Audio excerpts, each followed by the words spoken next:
आइए दोस्तों जानते हैं कि रावण एक महाज्ञानी महापंडित था या फिर एक रेपिस्ट। आगे बढ़ने से पहले इस चैनल को आप सब्सक्राइब कर लीजिए क्योंकि आने वाली वीडियो की आपको नोटिफिकेशन मिल जाएंगे। रावण एकमात्र राक्षस या फिर व्यक्ति था जो 18 श्राप लेकर मरा था। अगर रावण को सीरियल रेपिस्ट या फिर रजोगुण से भरा हुआ कहा तो ये गलत नहीं होगा। रावण को फर्क नहीं पड़ता था कि स्त्री ब्राह्मणी है, नागकन्या है, अप्सरा है, उसे बस रेप करने से मतलब था। एक द्वापायन नाम का ब्राह्मण था, उसकी बेटी को उठाकर ले गया था और उसका रेप कर दिया था। तो द्वापायन मुनि ने इसे श्राप दिया था कि तेरा जल्दी ही विनाश होगा। इसी तरह इसने 10 ब्राह्मण कन्याओं के साथ गलत हरकत की, उन्होंने भी इसे श्राप दिया कि जिस तरह तूने हमें नग्न किया है उसी तरह वानर आएंगे और तेरी पत्नी को नग्न करेंगे और तू कुछ नहीं कर पाएगा। एक बार यज्ञ करते करते इसने अग्निदेव की पत्नी स्वाहा का हाथ पकड़ के खींच लिया तो स्वाहा ने भी इसे श्राप दे दिया कि बहुत जल्दी तू मरेगा और तेरी लंका धधक धधक कर जलेगी। इसने देवताओं के गुरु बृहस्पति की बेटी सुलेखा का भी अपहरण कर लिया था तो बृहस्पति जी ने भी इसे श्राप दिया कि तू जितनी भी विद्या अर्जित कर ले कभी तेरे काम नहीं आएगी और तेरी विद्या ही तेरी मौत का कारण बनेगी।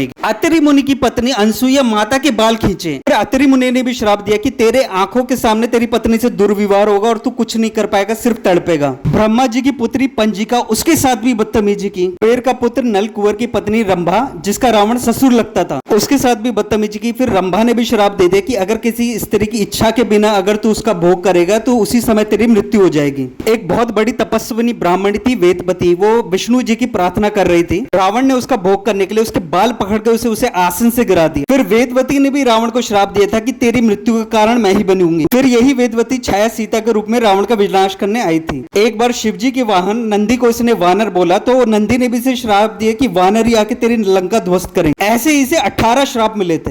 हद तो तब हो गई थी जब शिवजी से पार्वती भोगने के लिए रावण ने मांग ली थी। हुआ ये था कि रावण ने रुद्र वीरा बजा बजाकर शिवजी को प्रसन्न कर दिया था। फिर जब वर में पार्वती को मांगा तो शिवजी ने उसके लिए भी तथास्तु कर दिया। फिर माता पार्वती ने अपनी ही छाया से एक और पार्वती बना दी जिसको विष्णु भगवान ने मैदानव के यहाँ पाताल लोक में छुपा दिया और रावण के पास खबर पहुंचा दी कि असली पार्वती मैदानव के पास पाताल लोक में है, मंदोदरी नाम से। तो इसी तरह रावण और मंदोदरी का विवाह हुआ। पर आजकल के लोग रावण को रोल मॉडल मानते हैं, उसकी तरह बनना चाहते हैं। यहाँ तक कि गाने भी बन गए, रावण रावण रावण हूँ, दशानंद रावण हूँ मैं। क्या आप वाकई में रावण को आइडल मानते हैं या फिर नहीं, कमेंट करके बताइए। बाकी मिलते हैं अगली स्टोरी में। हरे कृष्णा।